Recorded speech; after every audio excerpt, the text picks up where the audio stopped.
Okay, so far the injector pump's been taken off, which is pretty easy. You got these two bolts right here, these two, and on the other side you got two more, same. Those are, I used a 15 to take those off. I'm sure it's like a 5/8 or something else. Then you have the injectors, which are going to be a 1-inch. I took all those out, and as you can see inside, a little bit dirty, but not too bad. Just a little bit rusty. Now at the bottom there you can see a little O-ring there. There's one. Let's move down. Let's see. Nothing. That's the bottom there. That's actual. Is Claire coming? Hey, what's up? Yeah, he'll be here in like, I'd say like 10-15 minutes. If you want to come back, he'll be here. Okay. Okay. All right, Jason. Yeah, that one was cleaned out, and then if you look down here, which need light, but what you'll get is gunk and water buildup and whatnot inside there, and it fouls up the tips of the injectors. And the injectors are right here. I didn't buy any new ones. I guess you can say it's $250 of your time to clean these out. I looked at the tips here, and they're not bad. The one on the right there is what they all look like. But we'll move down the line. There's another one. They may look rounded, but they're not. They're oh, here's these two. They're actually in pretty good condition. I took a wire wheel and cleaned up the threads, and also cleaned up some of the pitting that's on these injectors. They're pretty heavy duty, so I'm just going to throw them back in. If I need bigger ones, not a big deal. But what you're going to look out for are these tips getting ruined. Now as far as them opening and closing, and they're all at the right injection amount, but they're not dripping, I don't know that. I'm just going to have to just try them out and see what happens if the truck starts better. I was getting a little bit of smoke, and part of it is these right here, O-rings. They get really huge. They get oversized and they start leaking. You got only one, turn these over, you get only one hole as the return, so it will leak and make your truck hard starting, which mine's having a problem.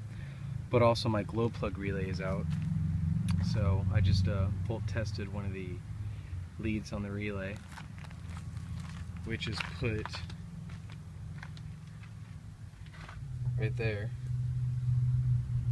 There's one hole, and then there's another hole to hold it in, and that relay connects. Probably shouldn't have those touching.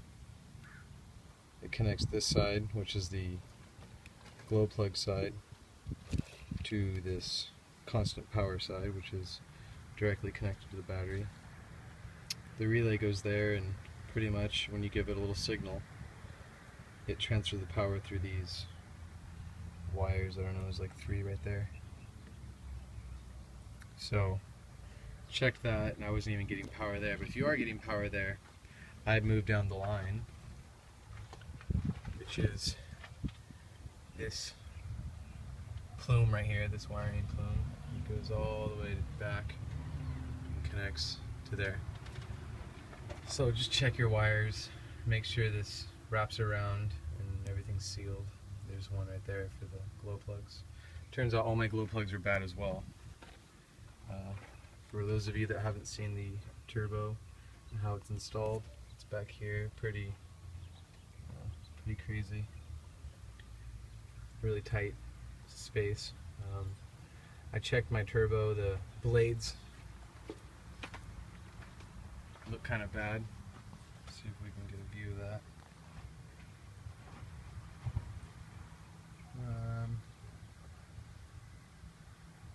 Yeah, you can see a little bit chewed up. Yes, that does have a problem with boost and the efficiency of the turbo, but again, I'm just going to leave it. I don't need to take it all out. I've checked for play. There's no play. Everything's pretty solid on this turbo setup.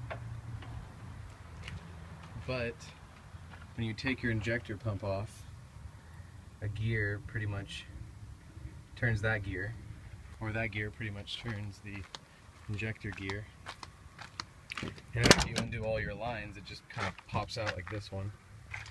But what I did is I made a little mark on the housing, which is in relation with this gear, because I have that mark there and that mark there, and when they're perfectly lined up, I can set the pump back in. As long as you don't turn the motor over while this pump is out, you should be fine as far as injector pump timing goes.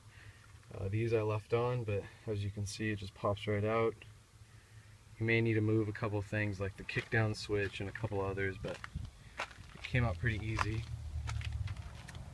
I didn't have any knocking that was too bad. A diesel should have a certain amount of noise, but not too much noise. This one has 170,000 miles on it, so I wanted to just go through and check everything out. These little connectors all reused that go on top of the injectors. So that's I believe this is the kick down switch that you have to move, and then there's a couple other, like this one I think it was like this on the injector pump. I just moved it. Then you'll have this return line that kind of gets in the way. So I'll put the new injectors in, or not new, but the cleaned injectors. Let's see how it runs after that. I did make sure that I threw these in a ultrasonic bath, and I put some paint thinner in there because degreaser will just rust these up. The paint thinner did a good job.